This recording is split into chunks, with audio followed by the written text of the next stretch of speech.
Am I wrong for not agreeing to become a SAHW when I retire?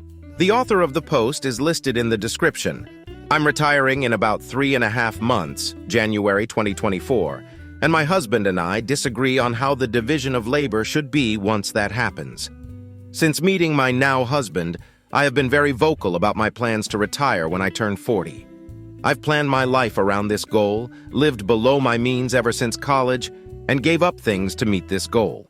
We got married in our early 30s, so it's only been 7 years since then. He also saves for retirement. I finally got him to up his amount to 20%, but won't be able to retire until at least 62. He's instead chosen to spend his money on things that make him happy, and I fully support and encourage him in that everyone has different goals in life. We are both child-free by choice, so that isn't a factor here. I've said in the past that I'm not going to be doing all of the cooking, cleaning, and finances once I retire because I don't want to replace one job with another. I currently do all of the cooking, most of the finances, and probably 25% of the cleaning. I think that it's fair as my husband usually works more hours than I do, and I'm a picky eater, so it just works out the best. He recently made a casual comment about how he's going to start working more overtime once I retire because he'll have less household stuff to do. I asked him what he meant by that since my retirement doesn't really change anything for him, and that I preferred he didn't work more overtime so that we could spend time together. He said that most husbands with stay-at-home wives don't clean the house. I didn't know what to say because I thought we had already discussed this, so I tried my best to change the subject. But we had an argument about it yesterday at dinner, and he's now giving me the silent treatment. I slept in the guest room last night as he locked our bedroom door and wouldn't let me in.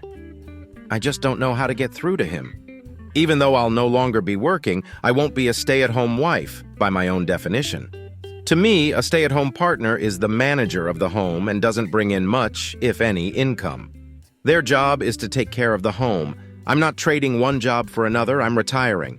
I'm still bringing in income. I've just planned my life so I no longer have to work 5 to do so. I have multiple hobbies that I have been super excited about devoting more time to. I love rock hounding, crocheting, and hiking.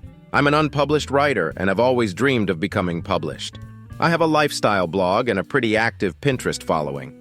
I'm not super consistent and they're not big enough to monetize, so I count them as hobbies, not side jobs. I also have a very long travel bucket list. I've already started looking into nonprofits in my area I could volunteer for. I know I still have limited hours in a day, but even if I only volunteer 1 day a week, I still feel like I could be helping our local community. I know we've had conversations about this and he's always been supportive. Even of me leaving for a few weeks every so often to solo travel, he's always been excited for me. I'm totally confused about this change and I'm freaking out. I thought I communicated my expectations, but he's saying that he doesn't ever remember talking about it and that he's not okay with me retiring if I'm just going to be lazy. I don't see it that way. Am I wrong? Comments? Commenter. What really stands out to me is that he arbitrarily decided what is going to happen when you retire, now is giving you the silent treatment and literally locking you out of the shared bedroom. I am sure he feels like it's not fair or missing out, but he's taking it out on you, which is in no way appropriate. That needs to be addressed. This is what I've been thinking. So I'm hoping he will talk to me again tonight and we can talk things out in relation to our emotions and not just the literal stuff. To be fair to my husband, this post is about an argument we're having.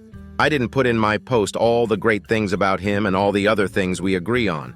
I struggle with depression and anxiety, and he's the only partner I've had that has helped my mental health rather than hurt it.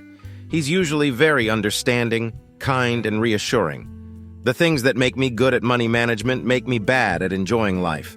I'm very serious and can be a realist, despite my fantasy world building LOL.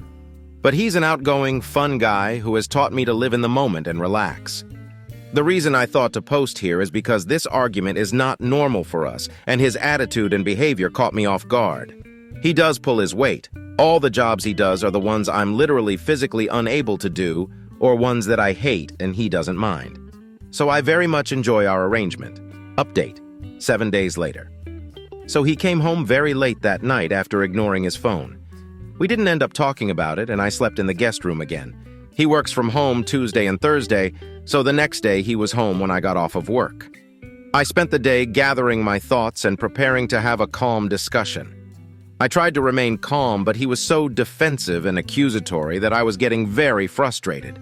We weren't very productive, and we ended our talk with him denying that I pay 70% of the expenses, even though we planned this out and budget together based on it. I told him I'd go through our expenses to prove it, and being the person that I am, I did so the next day. This is where the problem starts. When I was going through our expenses, I found a charge on my husband's credit card from 2 weeks ago that I did not recognize.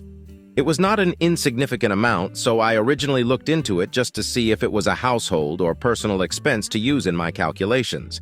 It turned out to be a bill paid to a law office. For very obvious reasons, I wanted to know more information on why he was being billed by a law office. I looked up the office, and it was a divorce attorney specializing in property division. I logged into his email. I have proof that he has given me permission to access his email at any time to go over expenses and expenses-related issues, and found his conversations with said lawyer. He was trying to find a way to overturn our prenup so he gets half instead of what is agreed upon in our prenup, and wanted to try and get alimony as well. I had no idea he wasn't happy until we started arguing on Saturday. That morning, he woke me up with breakfast in bed, a total surprise since it wasn't a special day and he almost never cooks. 2 weeks ago, we had a Star Wars movie marathon and ran around the house in a lightsaber battle. Last month, he communicated that he felt like we weren't spending as much time together as we normally do, so I planned more date nights. He's gotten me flowers at least once a week for months now. I just didn't understand why he wanted to divorce, without even trying to express what he was feeling to me first. When I went all the way back to the very first emails, late July, a woman we'll call Ashley was brought up. I tried to think of a way to confirm my suspicions without him suspecting that I know what he's been up to. On Saturdays, we sometimes get takeout, so I purposely left my phone upstairs and asked him if I could use his to order the food, and I was taking too long to figure out what I wanted. So he went downstairs to finish what he was doing, giving me more time. It was hard to wait that long without letting on what I knew, but from Thursday to Saturday, I began to get a plan in place. I spoke with a divorce attorney and scheduled my consultation, and made sure I had any legal and financial documents I may need. On Saturday, when I went through his phone, I found Instagram messages between him and Ashley. By going through the messages and looking at her account, I figured out a lot about her. Ashley seems to be a nice girl he met on Tinder back in May. She is 27 and married to her high school sweetheart who can't bring in enough income for her to be a stay-at-home wife. Considering my husband works in tech, and by looking at the messages, lied about how much he makes, he is obviously the better option. He's lied to her about wanting to have kids, and has told her that it's the reason he is unhappy in our marriage. I don't know what he's thinking she's going to do when she finds out he had a vasectomy. Ashley is apparently willing to be a proper woman and do wifely duties. These are her words, not my husband's. From cross-checking dates when he's supposed to be hanging out with friends or at a work thing, he's actually with her. She has a weird work schedule, so she sometimes comes over to our house on the days he works from home and I'm in the office. She is convinced that after they both go through their respective divorces, that they'll live in the house together, get married, and have kids. He has just gone along with everything she says. He's told her that I'm lazy and hardly make any money, and that I wanted to quit my job and not do any work, which is why he's finally gotten the courage to leave me. He said that he's taking extra care in the divorce because he doesn't want to leave me with nothing. He also told her I changed my mind about having kids and that I'm denying him his masculine desire to continue his lineage. Now you may be thinking, are you stupid? How did you not know? The answer is, I had no idea and I must be dumb as he played me for a fool. I'm trying to put some humor in this for my own sake, but I'm sobbing as I write this. I just got back from my new attorney's office with a lot of forms to fill out, and I'm so overwhelmed and still feel confused for some reason. Like this must just be a really bad dream. I reached out to Ashley's husband, so they're probably heading towards divorce as well. He seems like a nice enough guy, also totally blindsided by the affair. I told my husband I was divorcing him last night and told him he could either sleep in one of the guest rooms or get a hotel room. He chose the latter. So, that's my update. Our prenup has a 99% chance of holding up in court. But we also have an infidelity clause that I'm hoping to prove so I can keep 100% of the house. I was willing to put my dream house in the infidelity clause because I knew I would never cheat. He was fine with it at the time as well, but is now blowing up my phone about it. If I can't prove his affair, which is unlikely considering the evidence I have, I would have to pay him about 25% of our equity in the house, which is enough for a down payment on another house, so he wants me to not bring his affair into our divorce, which is weird to me since he had no qualms with bringing the affair into our marriage. Comments. Commenter. Did he text you asking you not to bring his affair into the divorce? Because that would be great evidence of the affair. OP. Yeah, I never said he was the smartest. In the texts, he's saying to not bring up Ashley, doesn't mention an affair, and that she shouldn't be involved in our divorce, that we should keep things to ourselves, etc. But I sent myself screenshots of the messages from his phone that prove infidelity. Commenter. I know this is a very hard time, but to me, the funniest thing is the only reason you went through all the expenses was to prove a point when he said you did not pay 70% of the expenses. He is the reason he got caught. Oop. And I did prove it. I have paid 64% of the expenses so far this month, and I still have to pay the utilities coming up, so that will definitely bring me over 70%. Commenter. What a mook. Commenter. The moment he locked her out of the bedroom in a home they share, I knew that OOP would be likely better off discussing divorce. That is a very manipulative and abusive action. Also bring up the affair, he doesn't want to bring it up because he wants to milk OOP dry. He had zero issues having an emotional and physical affair and was trying to work things so that he could get the prenup thrown out, so I think she should play as dirty as the law allows. Update. 6 months later. Hi everyone! A lot of people have asked for an update and I'm officially divorced, so here it is. I'm doing well and have been focusing on myself a lot. I plan to start dating eventually, but I don't feel quite ready yet. Hopefully everything stays fine and dandy, and this is the last you'll have to hear from me. I didn't want this to be too long, so I figured you guys could just ask me anything else you want to know. Fake names to make things easier. My ex, Derek. Ex is AP, Ashley. AP's ex, Jake. Going back to the earliest piece of drama, most of what I'm recounting is from the perspective of Jake, as I was not directly involved in this story. I blocked Derek and communicated through my lawyer. Nothing crazy happened when he had to come to the house. In October, Derek had a meeting with his lawyer. We're guessing his lawyer had some bad news for him, or maybe finally told him that he was screwed. Whatever it was, it caused him to have a mental breakdown, where he basically confessed everything to Ashley and told her that he was going to lose everything. It took her another day to show up at Jake's house apologizing and wanting to make things work. He didn't take her up on that, and at this point, they are also divorced. She claimed that Derek manipulated her, but they are now back together, so I guess she hasn't had enough yet. I don't know if she knows about the vasectomy, as I haven't had contact with her. Jake hasn't told her, and she didn't say anything about that to Jake when she ran back to him. She could know, but I don't know one way or another. That's her problem now. And by that, I mean the whole man. Derek cried in court multiple times and screamed at his lawyer once. He genuinely didn't look okay, and I do hope he figures things out for himself. Our prenup held up and nothing was deemed unconscionable. I came out with the house, my car, and all of my separate property. I had to pay him a small lump sum alimony payment. Stupid things he tried to argue he should get at least half of because they weren't in our prenup, my rock collection, aka my baby. He knew this would hurt me the most. He didn't get any of it, my fine china sets. They were painted by my great-grandmother and given to me by my grandma. I don't know why he thought the judge would side with him. My car. I literally paid for both of our cars, and he tried to get half the value of mine and keep his. Make it make sense. Multiple vintage furniture pieces that I flipped myself, and he had no interest in until now. He got a few of them, plus a bunch of other stuff, so a furniture run is in order.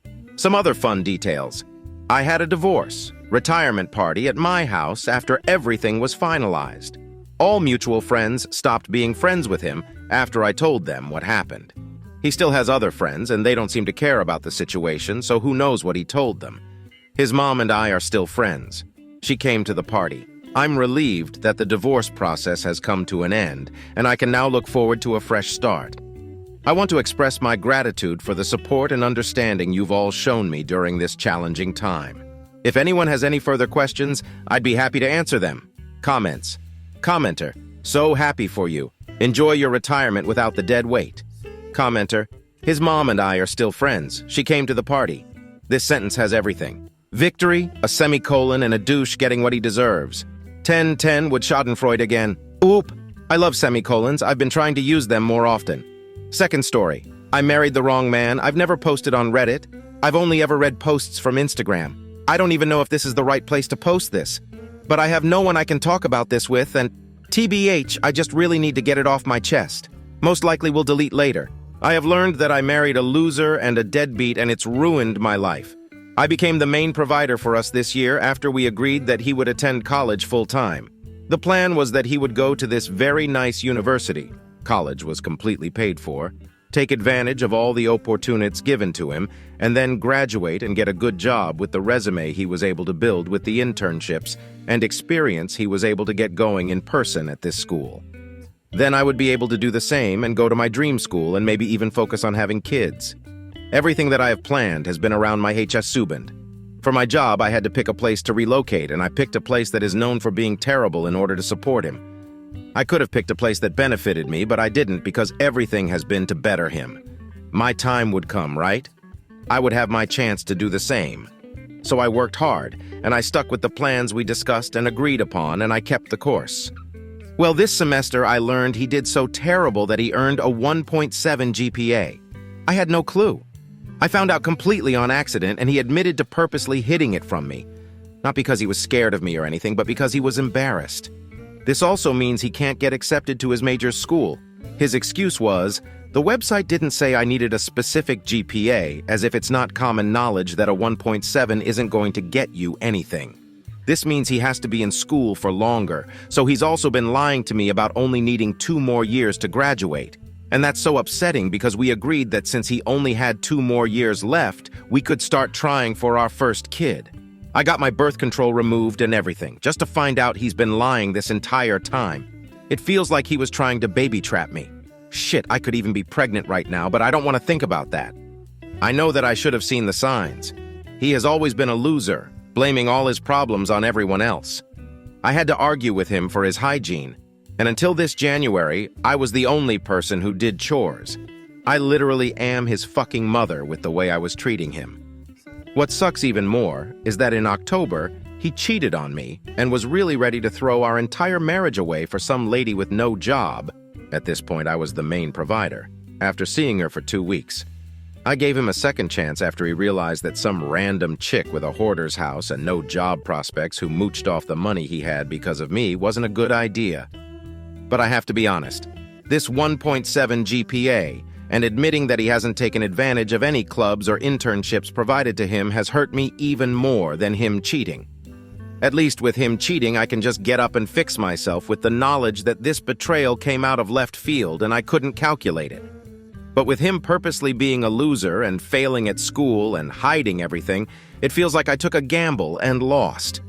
I made decisions and he rigged the info I was given so I would lose. I based all my choices to help better him and we talked them out. We communicated what the plan was. I was smart, I did everything right. How was I supposed to know he was feeding me lies? How was I supposed to know he was a loser who was just taking advantage of me and using me as a cash cow and a bang maid? Last night he told me some hurtful stuff. He blames me for making him go to this school. And it makes me feel crazy because did I? Maybe I was just making up his excitement to go to a good school and making up him wanting to get a good career? Did I have these conversations by myself and just force the decisions on him? Right now, I have no one to turn to. I am so embarrassed that after taking him back in October, once again I would be calling my friends and venting about my husband's newest betrayal. How do I call my mother and tell her I married the wrong man? I married a deadbeat who took advantage of my love for them. How do I tell that to my friends? I don't want to be judged so harshly for a mistake, but I also know I deserve it.